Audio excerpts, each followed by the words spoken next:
તાજેતરમાં જ લોકસભાની ચૂંટણી માટે મતદાન થનાર છે, ત્યારે રાજકોટમાં જિલ્લા કલેક્ટર કચેરી ખાતે જિલ્લા પંચાયતની બહેનો દ્વારા મતદાન જાગૃતિ અંગે સંદેશો આપતી મહેંદી મૂકવામાં આવી હતી। મતદાન જાગૃતિ માટે તંત્ર દ્વારા અનેક કાર્યક્રમો કરવામાં આવી રહ્યા છે, ત્યારે વધુને વધુ લોકો મતદાન કરે તે માટે અપીલ કરવામાં આવી રહી છે।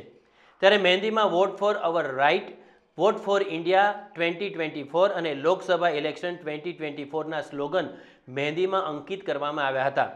બહેનોએ મતદાન અચૂક કરીશું અને અન્યને પણ મતદાન કરવા માટે કહીશું તેવા શપથ લીધા હતા।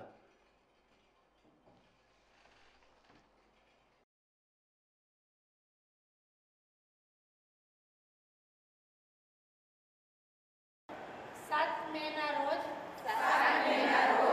અવશ્ય મત અને